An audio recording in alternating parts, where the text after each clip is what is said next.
ರಾಜಕಾರಣದಲ್ಲಿ ಉದಯೋನ್ಮುಖ ಯುವ ನಾಯಕರು, ವಿಧಾನಸಭೆಯಲ್ಲಿ ಬಹಳ ಅಧ್ಯಯನಶೀಲ ಮತ್ತು ವಿಚಾರ ತುಂಬಿರುವಂತಹ ಮಾತುಗಳನ್ನು ಹಲವಾರು ಬಾರಿ ಆಡಿರುವಂತಹ ಸ್ನೇಹಿತರಾದಂತಹ ಶರತ್ ಬಚ್ಚೇಗೌಡರಿದ್ದಾರೆ. ವೇದಿಕೆಯ ಮೇಲೆ ಆತ್ಮೀಯರು, ನಮ್ಮ ಕುಟುಂಬಕ್ಕೆ ಹಿಂದಿನಿಂದಲೂ ಬೇಕಾಗಿದ್ದಂಥ ಮಾಜಿ ಸಚಿವರು, ಹಿರಿಯ ನಾಯಕರಾದಂತಹ ಹಾಲಪ್ಪ ಸಾಹೇಬರಿದ್ದಾರೆ. ನಾವೆಲ್ಲರೂ ಬಹಳ ಗೌರವಿಸುವಂಥ, ನಾನು ವಿದ್ಯಾರ್ಥಿ ಪರಿಷತ್ತಿನ ಸಂದರ್ಭದಿಂದಲೂ ಶಿರಸಿಗೆ ಹೋದಾಗಲೆಲ್ಲವಾಗಲೂ ಆಶೀರ್ವಾದವನ್ನು ಪಡ್ಕೊಳ್ತಾ ಇದ್ದಂಥ ನಮ್ಮೆಲ್ಲರ ಹಿರಿಯರಾದಂಥ ವಿಶ್ವೇಶ್ವರ ಹೆಗಡೆ ಕಾಗೇರಿ ಸಾಹೇಬರಿದ್ದಾರೆ. ಎಲ್ಲ ಹಿರಿಯರು ವೇದಿಕೆ ಮೇಲೆ ಇದ್ದಾರೆ. ವೇದಿಕೆ ಮೇಲೆ ಹಲವಾರು ಜನ ಪ್ರತಿಭಾನ್ವಿತರು ದೊಡ್ಡ ಸಂಖ್ಯೆಯಲ್ಲಿದ್ದಾರೆ. ನಿಮ್ಮೆಲ್ಲರನ್ನೂ ಕೂಡ ಈ ಸಂದರ್ಭದಲ್ಲಿ ಒಟ್ಟಿಗೆ ಸೇರಿಸಿರುವಂಥ ಸಂಘಟನಾ ಚತುರರು, ವಿಶ್ವ ಹವ್ಯಕ ಸಮ್ಮೇಳನದ ಕೇಂದ್ರ ಬಿಂದುಗಳು ಎಲ್ಲರೂ ಒಟ್ಟಿಗೆ ಸೇರಿಸಿರುವಂಥ ನಮ್ಮ ಅಧ್ಯಕ್ಷರಾದಂಥ ಡಾಕ್ಟರ್ ಗಿರಿಧರ್ ಕಜೆ ಅವರಿದ್ದಾರೆ. ನಾನು ಅಧ್ಯಕ್ಷರಿಗೆ ಹೇಳ್ತಾ ಇದ್ದೆ, ನಾನು ಕೂಡ ಒಳಗಡೆ ಬರಬೇಕಾದ್ರೆ ಎಕ್ಸ್ಪೆಕ್ಟ್ ಮಾಡಿರಲಿಲ್ಲ. ಏಕೆಂದ್ರೆ ನಮ್ಮ ಸಮುದಾಯವೇ ಬಹಳ ಸಂಖ್ಯೆಯಲ್ಲಿ ಕಡಿಮೆ, ಅದರಲ್ಲಿ ಹವ್ಯಕರು ಇನ್ನೂ ಮೈಕ್ರೋಸ್ಕೋಪಿಕ್ ಮೈನಾರಿಟಿ. ಇಲ್ಲಿ ಒಳಗಡೆ ಬರಬೇಕಾದಾಗ ಇದೊಂದು ಯಾವುದೋ ದೊಡ್ಡ ಜಾತ್ರೆಗೆ ಬಂದಂತಹ ಒಂದು ಮಟ್ಟದಲ್ಲಿ ಆರ್ಗನೈಸ್ ಆಗಿದೆ. ಎಷ್ಟು ಇದರ ಹಿಂದೆ ಎಷ್ಟು ಜನರ ಪ್ರಯತ್ನ ನಡೆದಿರುತ್ತೆ, ಎಷ್ಟು ಜನರ ಟೀಮ್ ವರ್ಕ್ ಹಿಂದೆ ನಡೆದಿರುತ್ತೆ, ಅವರೆಲ್ಲರಿಗೂ ಕೂಡ ಅಭಿನಂದನೆಗಳು. ನನಗೆ ಒಂದು ಪ್ರಶ್ನೆ ಬಂದಿದ್ದು ಅಂತಂದ್ರೆ, ನಾನು ಈ ಕೆಳಗಡೆ ನಿಂತಾಗ ನಮ್ಮ ಸ್ನೇಹಿತರೊಬ್ಬರ ಹತ್ರ ಹೀಗೆ ತಮಾಷೆ ಮಾಡಿದೆ,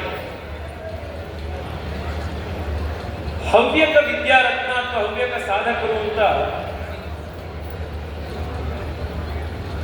ಐಡೆಂಟಿಫೈ ಮಾಡಬೇಕು ಅಂತ ಯಾರನ್ನ ಹೊರಟರು, ಬಹುಶಃ ಐಡೆಂಟಿಫಿಕೇಶನ್ ಮಾಡುವಂತ ಸಮಿತಿಗಿದ್ದಂತ ಬಹಳ ದೊಡ್ಡ ಕಷ್ಟ ಅಂತಂದ್ರೆ, ಈ 81 ಜನಕ್ಕೆ ಇದನ್ನು ಹೇಗೆ ನಾವು ರಿಸ್ಟ್ರಿಕ್ಟ್ ಮಾಡೋದು.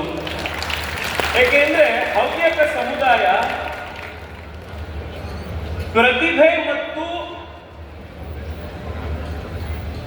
ಎಕ್ಸಲೆನ್ಸಿಗೆ ಮತ್ತೊಂದು ಹೆಸರಾಗಿರುವಂತಹ ಸಮುದಾಯ, ಸಾಧಕರೇ ತುಂಬಿರುವಂತಹ ಸಮುದಾಯ. ಸೊ ಇಷ್ಟು ದೊಡ್ಡ ಸಾಧಕರಿರುವಂತಹ ಸಮುದಾಯದಲ್ಲಿ, ಸಮಾಜದಲ್ಲಿ 81 ಜನನ್ನ ಐಡೆಂಟಿಫೈ ಮಾಡೋದು ಅಂತಂದ್ರೆ ಇಟ್ ಮಸ್ಟ್ ಬಿ ಹರ್ಕ್ಯೂಲಿಯನ್ ಟಾಸ್ಕ್. ಎರಡನೇದು, ಈ 81 ಜನನ್ನ ಸೆಲೆಕ್ಟ್ ಮಾಡಿದ್ದಾರೆ, ಇದೆಲ್ಲರೂ ಬಿಟ್ಟು ಇಷ್ಟೆಲ್ಲ ಸಾಧಕರ ಮಧ್ಯದಲ್ಲಿ ಇವ್ರನ್ನ ಫಿಲ್ಟರ್ ಮಾಡಿ ಸೆಲೆಕ್ಟ್ ಮಾಡಿದ್ದಾರೆ ಅಂತಂದ್ರೆ they must have certainly done something exception. ಆದ್ರಿಂದ ಅವರೆಲ್ಲರಿಗೂ ಕೂಡ ಮತ್ತೊಮ್ಮೆ ಅಭಿನಂದನೆಗಳು. ನಾನು ಹಿಂದೆನೂ ಹೇಳಿದ್ದೆ, ಮತ್ತೊಮ್ಮೆ ಅದನ್ನು ಉಚ್ಚಾರಿಸ್ತಿದ್ದೀನಿ. ನಾವು ಕನ್ನಡದಲ್ಲಿ ಹೇಳ್ತಿರ್ತೀವಿ, ಆಡು ಮುಟ್ಟದ ಬೇರಿಲ್ಲ. ಅದೇ ರೀತಿ ಹವ್ಯಕರು ಮಾಡದ ಕ್ಷೇತ್ರದ ಸಾಧನೆ ಇಲ್ಲ. ಯಾವ ಕ್ಷೇತ್ರ, ನಾನು ವಿದ್ಯಾರ್ಥಿ ಪರಿಷತ್ನಲ್ಲಿ ಕೆಲಸ ಮಾಡ್ತಾ ಇದ್ದಂತಹ ಟೈಮ್ನಲ್ಲಿ ಯುವಮೋರ್ಚಾದ ಸಂದರ್ಭದಲ್ಲಿ ಉತ್ತರ ಕನ್ನಡದ ಪ್ರವಾಸ ಮಾಡಿರುವಂತಹ ಎಷ್ಟೋ ಹವ್ಯಕರ ಆತ್ಮೀಯ ಸ್ನೇಹಿತರುಗಳ ಮನೆಯಲ್ಲಿ ಓದಿದ್ದೀನಿ. ಅದು ಎಷ್ಟು ಲೀಟರ್ ಗಟ್ಟಲೆ ಚಪ್ಪೆ ಚಾ ಕುಡಿದಿದ್ದೀನೋ ಲೆಕ್ಕನೇ ಇಲ್ಲ. ನನಗೊಂದು ದಿವಸ ಅಂತೂ ಯಾರ ಮನೆಗೆ ಹೋದ್ರೂ ಬೆಳಗ್ಗೆ ಏನ್ ತಿಂಡಿ ಕೇಳದೇ ಬೇಕಿಲ್ಲ, ಎಲ್ಲರೂ ಮನೆಯಲ್ಲೂ ದ್ವಾಸೆ, ಬೇರೆ ಈ ಎರಡನೇ ಐಟಮೇ ಇಲ್ಲ.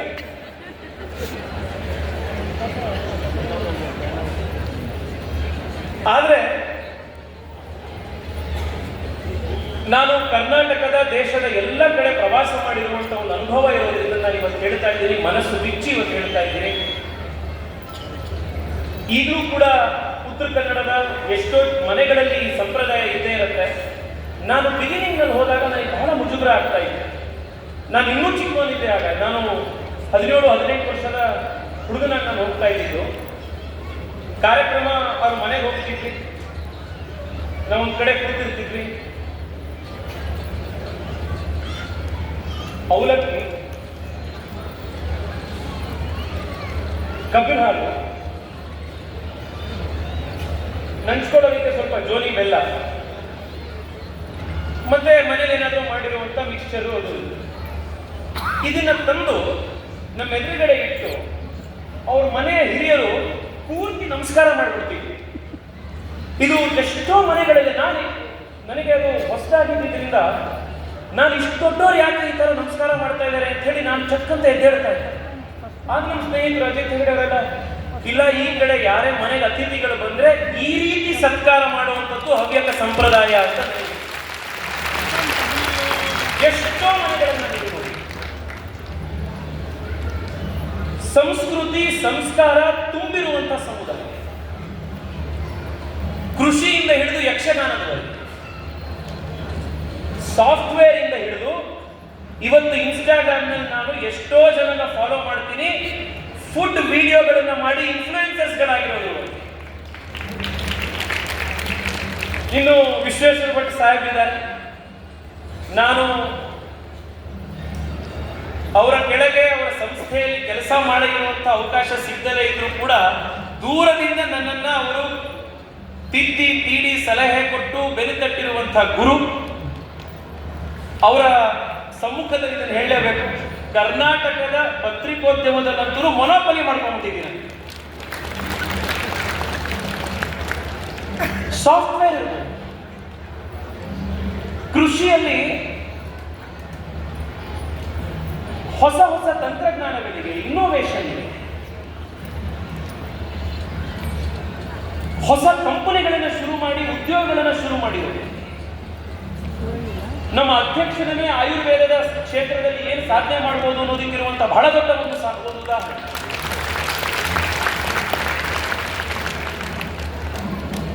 ಇದೆಲ್ಲವೂ ಮಾಡ್ತಾ ಮಾಡ್ತಾ ಜೊತೆಗೆ ಮೊನ್ನೆ ಈಗ ಮಾತನಾಡ್ತಾ ಶರತ್ ಬಚ್ಚೇಗೌಡರು ಬಹಳ ಒಳ್ಳೆ ಮಾತಾಡಿದ್ರು. ನಾವು ಹೊರಗಡೆ ನಿಂತಾಗ ಜಪಾನ್ ಬಗ್ಗೆ ನಾವೇನೋ ಮಾತನಾಡ್ತಿದ್ವಿ. ಅವ್ರು ಹೇಳಿದ್ರು, Japan is a very unique culture. Technologically ಎಷ್ಟು ಮುಂದುವರೆದ್ರು ಕೂಡ ಟ್ರೆಡಿಷನ್ ಹಾಗೆ ಇಟ್ಕೊಂಡಿರುವಂತ ಒಂದು ಕಲ್ಚರ್ ಜಪಾನ್ ಅಂತ ಅವ್ರು ಹೇಳಿದ್ರು. ಕರ್ನಾಟಕದಲ್ಲಿ ಅದಕ್ಕೆ ಯಾರಾದರೂ ಅದೇ ರೀತಿ ಇರುವಂತಹ ಒಂದು ಸಮುದಾಯ ಅಂತಂದ್ರೆ ಟೆಕ್ನಾಲಜಿಯಲ್ಲಿ, ಆಂಟ್ರಪ್ರಿನರ್ಶಿಪ್ ಅಲ್ಲಿ, ಮತ್ತೊಂದರಲ್ಲಿ ಎಲ್ಲದರಲ್ಲಿ ಸಾಧನೆ ಮಾಡೋದ್ರ ಜೊತೆಗೂ ಕೂಡ ನೀವು ರಾಮಚಂದ್ರಾಪುರ ಮಠಕ್ಕೆ ಹೋಗಿ, ಸ್ವರ್ಣವಲ್ಲಿ ಮಠಕ್ಕೆ ಹೋಗಿ, ಯಾವುದೇ ಸಾಂಸ್ಕೃತಿಕ ಕಾರ್ಯಕ್ರಮಕ್ಕೆ ಹೋಗಿ ದೊಡ್ಡ ಸಂಖ್ಯೆಯಲ್ಲಿ ಸಮುದಾಯದ ಯುವಕರು ಅಲ್ಲಿ ಭಾಗವಹಿಸ್ತಾ ಇರ್ತಾರೆ. Tradition and technology, modernity and tradition ಎರಡನ್ನೂ ಕಾಪಿಟ್ಕೊಂಡು ಬಂದಿರುವಂತಹ ಸಮುದಾಯ. ಇವತ್ತು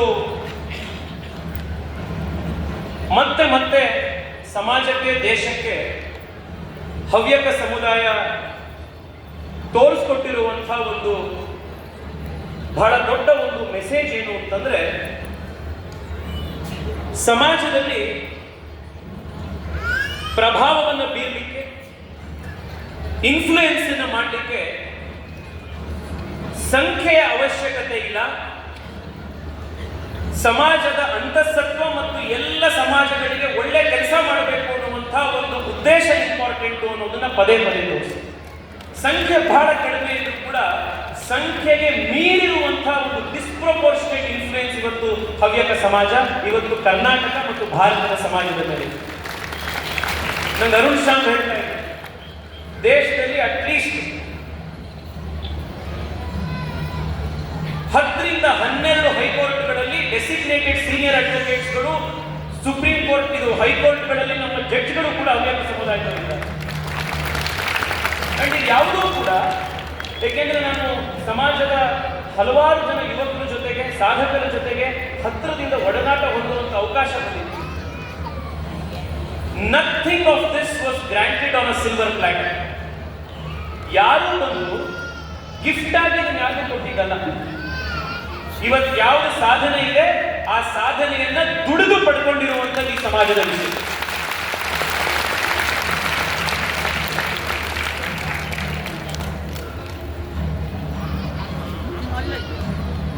ನಾನು ಅರುಣ್ ಶ್ಯಾಮ್ ನನ್ನ ಸ್ನೇಹಿತರು ಅನ್ನೋದಕ್ಕೆ ಉದಾಹರಣೆ ಕೊಡ್ತಾ ಇದ್ದೆ.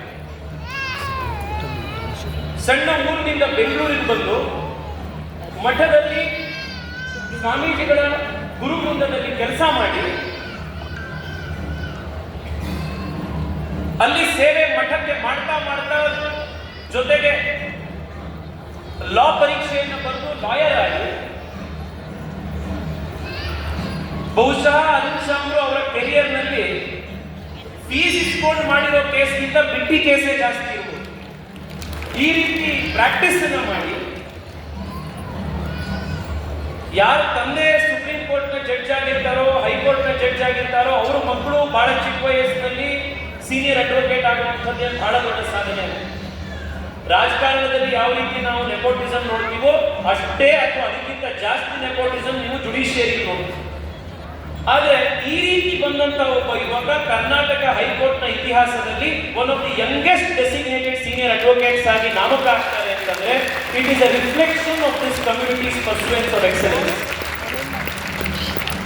ಸಾಧನೆ ಮಾಡಬೇಕು ಕೆಂಪು ಶರ್ಟ್ ಹಾಕೊಂಡಿದ್ದಲ್ಲ ಅರುಣ್ ಶರ್ಮಾ ಪುತ್ತೂರು ಅಂತಂದ್ರೆ ನನ್ನ ಸ್ನೇಹಿತರು ಅಷ್ಟೇ ಕಾರಣಕ್ಕಲ್ಲ, this is a quality that is seen in all achievers from this community. ಇದು ಈ ಕ್ಷೇತ್ರ, ಈ ಸಮಾಜದ ಒಂದು ವಿಶೇಷ. ಇವತ್ತು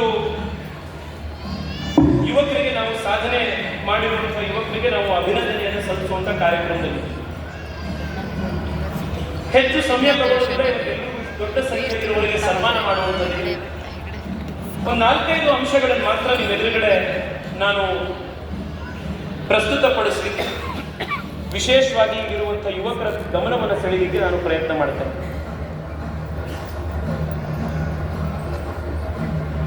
ನಾನು ಆಗ್ಲೇ ಹೇಳಿದೆ, ಇವತ್ತು ಹವ್ಯಕ ಸಮಾಜ ಎಲ್ಲ ಕ್ಷೇತ್ರಗಳಲ್ಲಿ ಸಾಧನೆ ಮಾಡಿದೆ ಅಂತಂದ್ರೆ ಅದರ ಹಿಂದೆ ಪರಿಶ್ರಮ, ಪರಿಶ್ರಮ, ಮತ್ತಷ್ಟು ಪರಿಶ್ರಮ ಇದೊಂದೇ ಇರುವಂತಹ ಗುಟ್ಟು. There is no other shortcut. The pursuit of excellence ಅಂತ ನಾವು ಇಂಗ್ಲಿಷ್ನಲ್ಲಿ ಕರೀತೀವಿ. ಸಮಾಜವಾಗಿಯೂ ದೇಶವಾಗಿಯೂ ಇವತ್ತು ಭಾರತಕ್ಕೆ ಬಹಳ ಅವಶ್ಯಕವಾಗಿರುವಂತಹ ಗುಣ ಇದೆ. ನಾವೀಗ ಮತ್ತೆ ಮಾತನಾಡ್ತಾ ಇದ್ವಿ ಅದನ್ನೇ, ವಿಶ್ವೇಶ್ವರ ಭಟ್ರು, ಶರತ್ತು, ನಾನು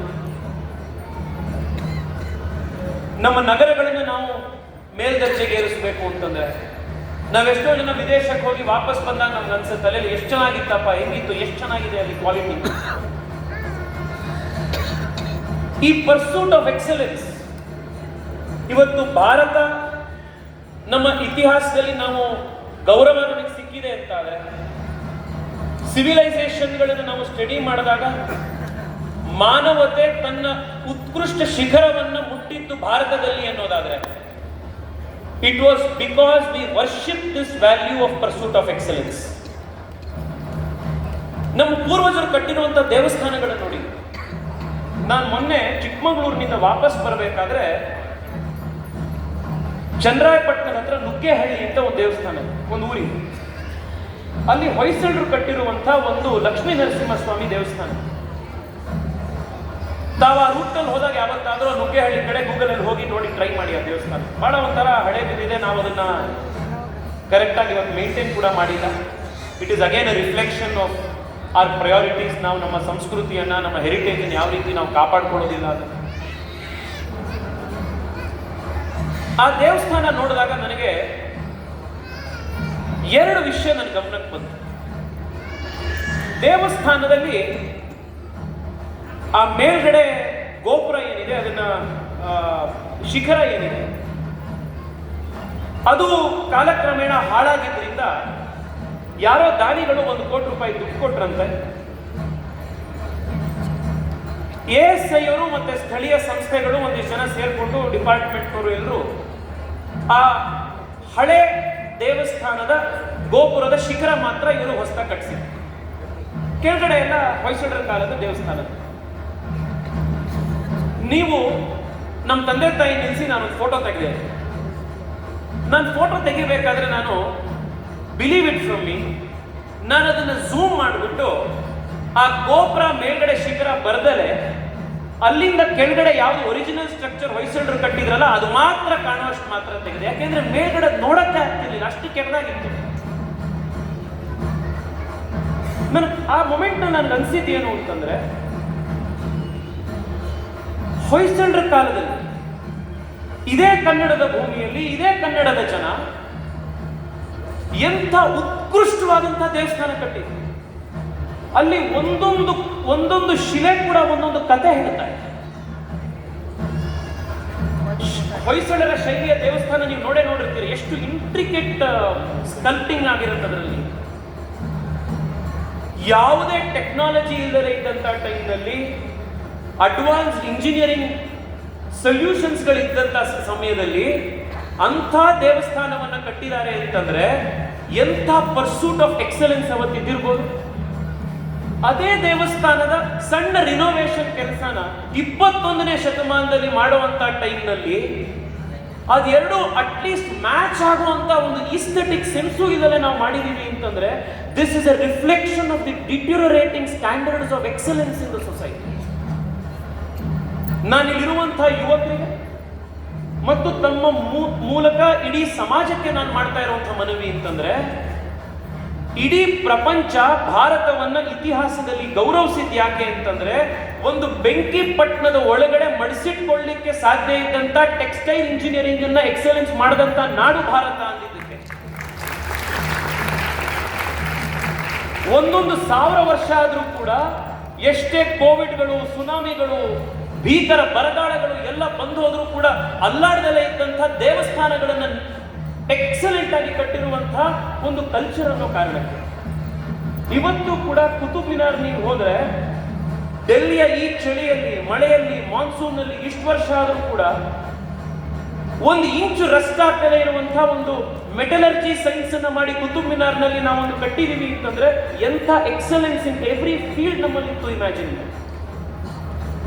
ನಾನು ನಿಮ್ಮೆಲ್ಲರಲ್ಲೂ ಮನವಿ ಮಾಡೋದೇನು ಅಂತಂದ್ರೆ, as a country, as a culture and most importantly numerically ಕಡಿಮೆ ಸಂಖ್ಯೆ ಇರುವಂತಹ ಯಾವುದೇ ಸಮಾಜ ಮುಂದೆ ಬರಬೇಕು ಅಂತಂದ್ರೆ ಪರ್ಸೂಟ್ ಆಫ್ ಎಕ್ಸಲೆನ್ಸ್ ಅಲ್ಲದೆ ಬೇರೆ ಇನ್ನ ಯಾವ ಶಾರ್ಟ್ ಕಟ್ ಕೂಡ ಇಲ್ಲ. This is the harsh reality. ಇದನ್ನ ನಾವು ಅರ್ಥ ಮಾಡ್ಕೊಳ್ಬೇಕು. ನಮ್ಮ ದಿನನಿತ್ಯದ ನಾವು ಕೃಷಿಲಿರ್ಬೋದು, ಆಂಟ್ರಪ್ರಿನರ್ಶಿಪ್ ಇರ್ಬೋದು, ರಿಸರ್ಚ್ ಇರ್ಬೋದು, ಸಾಫ್ಟ್ವೇರ್ ಇರ್ಬೋದು, ಯಾವ ಕ್ಷೇತ್ರ ನಾವು ಆಯ್ಕೆ ಮಾಡ್ಕೊಳ್ತೀವೋ ಅಲ್ಲಿ ಭಾರತೀಯರೊಬ್ಬರಿದ್ದಾರೆ ಅಂತಂದ್ರೆ, ಹವ್ಯಕ ಸಮಾಜದ ಒಬ್ಬರು ವ್ಯಕ್ತಿ ಇದ್ದಾರೆ ಅಂತಂದ್ರೆ ಎಕ್ಸಲೆನ್ಸಿಗೆ ಅದು ಪರ್ಯಾಯ ಶಬ್ದ ಆಗಬೇಕು. That should be the value that we should inspire. ಎರಡನೇದು, ನಾನು ಹಿಂದೆ ಕೂಡ ಒಮ್ಮೆ ಮಾತನಾಡ್ತಾ ತಮ್ಮಲ್ಲಿ ನಾನು ಹೇಳಿದ್ದೆ, ಎಲ್ಲೇ ಹೋದರೂ ಎಲ್ಲ ಸಮಾಜದ ಭಾರತದ ಯುವಕರಿಗೆ ನಾನು ಮಾಡ್ತಾ ಇರುವಂಥ ಮನವಿ ಇದ್ದೇನೆ. ಈ ಹಿಂದಿನ ಜನರೇಷನ್, ನಮ್ಮ ತಂದೆ ತಾಯಿ ಜನರೇಷನ್ನಿಗೂ ಇಲ್ಲಿ ವೇದಿಕೆ ಮೇಲಿರುವಂಥ ನಮ್ಮ ಜನರೇಷನ್ಗೂ ಇರುವಂಥ ಒಂದು ತುಂಬ ದೊಡ್ಡ ವ್ಯತ್ಯಾಸ ಅಂತಂದ್ರೆ, we are living in a very very fortunate time. ನೀವು ಒಂದ್ಸತಿ ನಿಮ್ಮ ತಂದೆ ತಾಯಿಗಳ ಹತ್ರ ಅಥವಾ ಹಿರಿಯರ ಹತ್ರ ನೀವು ಕೇಳಿ, ಬರೀ 30-35 ವರ್ಷದ ಹಿಂದೆ ಎಷ್ಟು ಕಷ್ಟ ಇತ್ತು ದೇಶದಲ್ಲಿ, ಶಿಕ್ಷಣಕ್ಕೆ ಎಷ್ಟು ಕಷ್ಟಪಡಬೇಕಿತ್ತು. ಎಷ್ಟೋ ಮನೆಗಳಲ್ಲಿ ಇನ್ನೂ ಕೂಡ ವಾರದನ್ನದ ಕಥೆ ಹೇಳುವಂತ ಎಷ್ಟೋ ಜನ ಇದೆ. ಬುಧವಾರ ಒಬ್ರು ಮನೇಲಿ ಊಟ ಮಾಡಿದ್ವಿ, ಗುರುವಾರ ಒಬ್ರು ಮನೇಲಿ ಊಟ ಮಾಡಿದ್ವಿ. ಅಂಡ್ ಇದು ಒಂದು ಸಮುದಾಯಕ್ಕೆ ಮತ್ತೊಂದು ಸಮುದಾಯಕ್ಕೆ ಅಂತಿಲ್ಲ, ಇಡೀ ದೇಶದಲ್ಲಿ ಅಷ್ಟು ಬಡತನ ಇತ್ತು, ಅಷ್ಟು ಕಷ್ಟ ಇತ್ತು. ಸೊ ಸಹಜವಾಗಿ ಅಷ್ಟು ಸವಾಲುಗಳಿದ್ದಂತಹ ಜನರೇಷನ್ ನಲ್ಲಿ you can not expect the risk appetite to be as high as this generation. ಸಹಜವಾಗಿ ಅವರಿಗೆ ಅಯ್ಯೋ ನಮ್ಗೆಲ್ಲೋ ಒಂದು ಸಣ್ಣದೊಂದು ಬ್ಯಾಂಕ್ ಕೆಲಸ ಸಿಕ್ಕಿದ್ರೆ ಸಾಕಪ್ಪ, ಹೆಂಗೋ ಮನೇಲಿರುವಂತ 2 ತಂಗಿರ್ ಮದುವೆ ಮಾಡ್ಬೋದು, ಇನ್ನೂ ಮನೇಲಿ ಎಷ್ಟೋ ಜವಾಬ್ದಾರಿ ಇದೆ ಅದನ್ನ ನಡೆಸ್ಬೋದು. ಈ ಎಲ್ಲ ಸವಾಲುಗಳು ಅವ್ರಿಗಿತ್ತು. ನಮಗಿರುವಂಥ ಕುಶನ್ ಬಫರ್ ಅವ್ರಿಗಿರ್ಲಿಲ್ಲ. ಆದ್ರೆ ಇವತ್ತಿನ ಜನರೇಷನ್ಗೆ we have a unique advantage.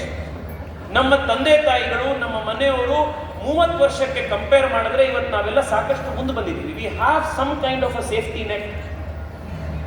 So it is this generation's responsibility to take risks and become entrepreneurs and create wealth for them. ಇದು ನಮ್ಮ ಜವಾಬ್ದಾರಿ. ನಮ್ಮ ಹಿಂದಿನ ತಲೆಮಾರು ಅದನ್ನು ಮಾಡ್ಲಿಕ್ಕೆ ಆಗಲಿಲ್ಲ ಅಂತಂದ್ರೆ ದೇ ಹ್ಯಾಡ್ ವ್ಯಾಲಿಡ್ ಎಕ್ಸ್ಕ್ಯೂಸಸ್.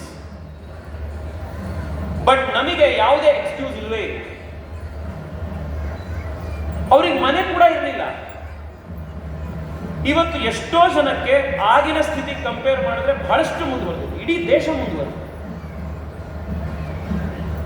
ಇವತ್ತು Bharat we are a $2,000 per capita income economy. ಮುಂದುವರಿದ ರಾಷ್ಟ್ರ ಆಗಬೇಕು, ಪ್ರಧಾನಮಂತ್ರಿಗಳು ಹೇಳಿರೋಂಗೆ ವಿಶ್ವಗುರು ಭಾರತ ಆಗಬೇಕು ಅಂತಂದ್ರೆ ನಾವು ಕಡಿಮೆ ಅಂದ್ರೂ ಕೂಡ ಚೈನಾದ ಈಗಿನ ಲೆವೆಲ್ಗೆ ನಾವು ಬರಬೇಕು ಅಂದ್ರೂ ಕೂಡ ನಾವು $10,000 ಪರ್ ಕ್ಯಾಪಿಟಾ ಇನ್ಕಮ್ ಇಕಾನಮಿ ಆಗಬೇಕು. ಅಂಡ್ ಹೊಸ ಉದ್ಯಮಗಳನ್ನು ಶುರು ಮಾಡಿದಾಗ, ಹೊಸ ಇನ್ನೋವೇಷನ್ ಅನ್ನ ಮಾಡಿದಾಗ,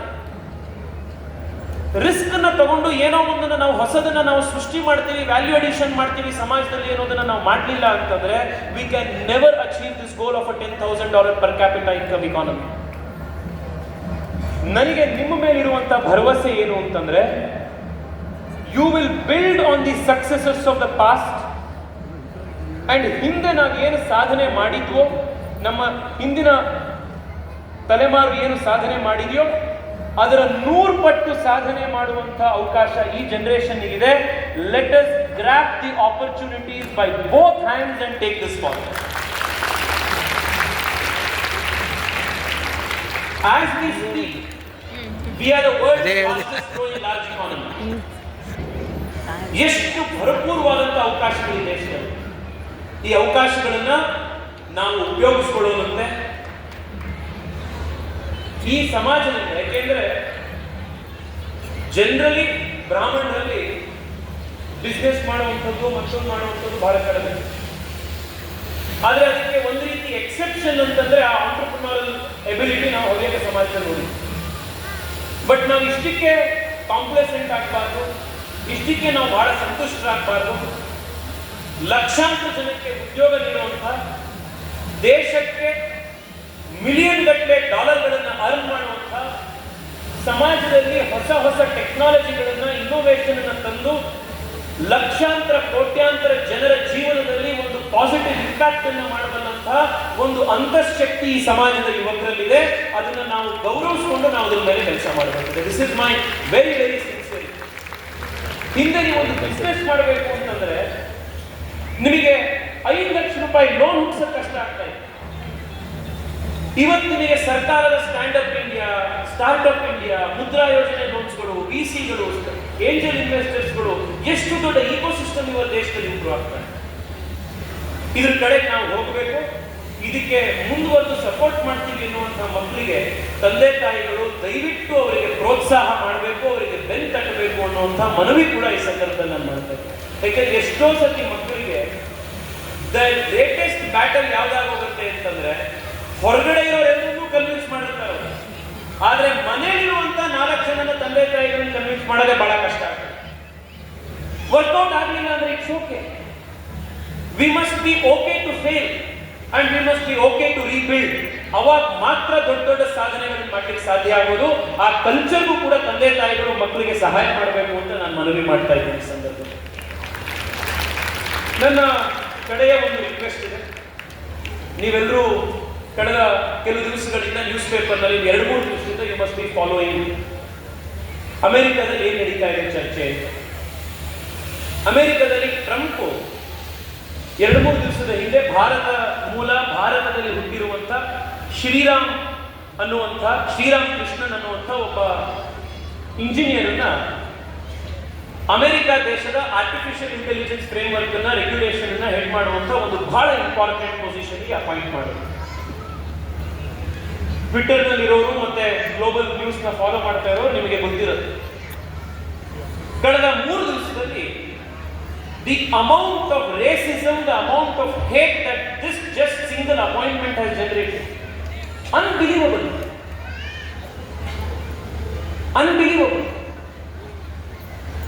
ಎಷ್ಟು ಎಲ್ಲ ಕಡೆ ಇಂಡಿಯನ್ಸ್ ಬರ್ತಾ ಇದಾರ, ಇಂಡಿಯನ್ಸ್ ತಗೊಂಡು ಹೋಗ್ತಾ ಇದಾರ, ಏನಕ್ಕೆ ಇವ್ರನ್ನ ಅಪಾಯಿಂಟ್ ಮಾಡಿದ್ರು, ಇನ್ನೊಂದಾಯ್ತು.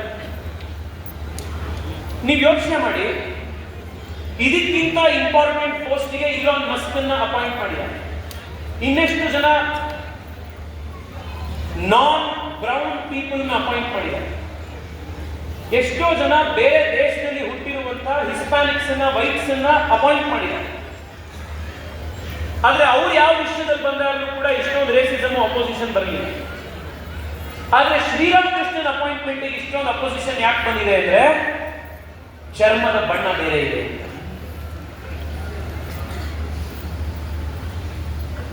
There is an underline message ನಮ್ಮೆಲ್ಲರಿಗೂ ಕೂಡ. ಬೇರೆ ದೇಶ ಎಷ್ಟೇ ಆಪರ್ಚುನಿಟಿಗಳನ್ನ ಕೊಟ್ಟು ಎರಡೆರಡು ಕೈಯಿಂದ ಕೂಡ ನಾನು ನಿಮ್ಗೆ ಬರ ಮಾಡ್ಕೊತೀನಿ, ನಿಮಗೆ ಪ್ರಯಾರಿಟಿಲಿ H1B ವೀಸಾ ಕೊಡ್ತೀನಿ ಅಂತಂದ್ರೂ ಕೂಡ ಅದು ಯಾವತ್ತೂ ಕೂಡ ನಮ್ಮದು ಅಂತ ಆಗೋದಿಲ್ಲ. ಇದಕ್ಕೆ ಒಂದೇ ಸೊಲ್ಯೂಷನ್ ಏನು ಅಂತಂದ್ರೆ ಮುಂದಿನ ಜನರೇಷನ್ ಗೂಗಲ್, ಮುಂದಿನ ಜನರೇಷನ್ ಆಪಲ್, ಮುಂದಿನ ಜನರೇಷನ್ ಮೈಕ್ರೋಸಾಫ್ಟ್ ನಂತ ಕಂಪನಿಗಳು ಭಾರತದಿಂದ ಬರಬೇಕು, ಭಾರತದ ಫೌಂಡರ್ಗಳನ್ನು ಕಟ್ಟಬೇಕು. That is the only solution. ನಾನು ಇವತ್ತು ಮಾತನಾಡ್ತಾ ಇದ್ದೇನೆ, ಕಳೆದ ಒಂದು 4-5 ದಿವಸದಿಂದ ನಾನು ಯಾವ DM ಓಪನ್ ಮಾಡಿದ್ರು ಸಾವಿರಾರು message, thank you US consulate ತಗೊಂಡ್ಬಂದಿದ್ದಕ್ಕೆ, US ಕಾನ್ಸುಲೇಟ್ ತಗೊಂಡ್ಬಂದಿದ್ದಕ್ಕೆ ಬೆಂಗಳೂರಿಗೆ. US ಕಾನ್ಸುಲೇಟ್ ಬೆಂಗಳೂರಿಗೆ ಬಂದಿದ್ದು ಸಂತೋಷ ಇದೆ. ಬಟ್ ನನಗೆ ಇನ್ನೊಂದು ಆಶ್ಚರ್ಯ ಆಗಿದ್ದು flip side and counter intuitive ಅಲ್ಲಿ ನೋಡಿದಾಗ ಇಷ್ಟೊಂದು ಜನ ತುದಿಗಾಲಲ್ಲಿ ನಿಂತಿದಾರಲ್ಲಪ್ಪ, ಬಂದ್ರೆ ಅವಕಾಶ ಸಾಕು ಓಡೋಗೋಣ ಅಮೆರಿಕಾಗೆ.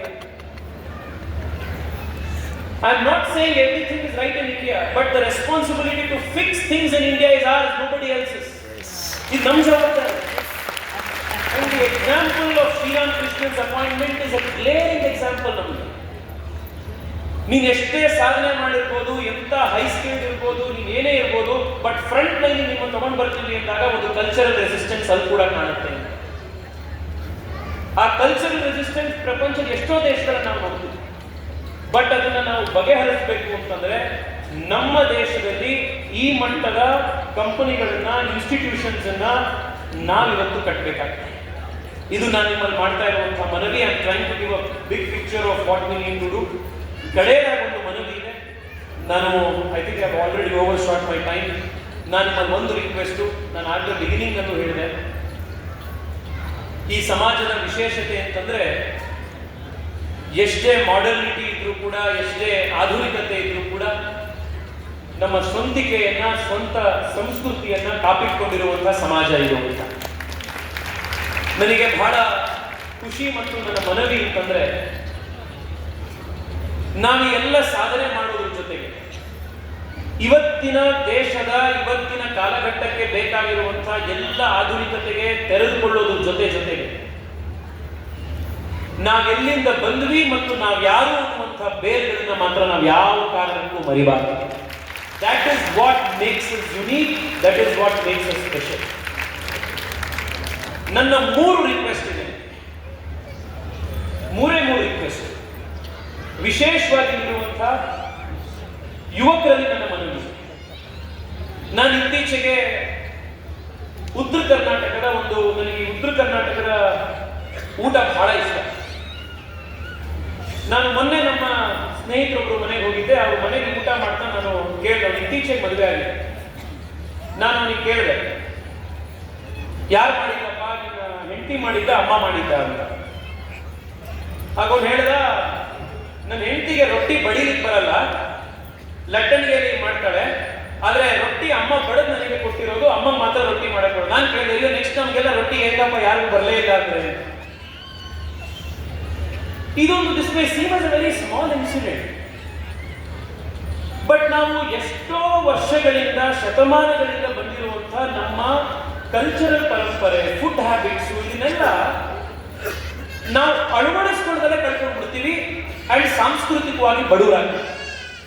ನಾನು ನಿಮ್ಮಲ್ಲಿ ಮಾಡ್ತಾ ಇರುವಂತಹ ಮನವಿ ಇಷ್ಟು, ಏಕೆಂದ್ರೆ ಹವ್ಯಕ ಸಮಾಜದ ಎಷ್ಟೋ ವಿಶೇಷತೆಗಳು, ಅದು ಈ ಸಮಾಜಕ್ಕೆ ಮಾತ್ರ ಇರುವಂತಹ ಯುನೀಕ್ ಕ್ವಾಲಿಟೀಸ್.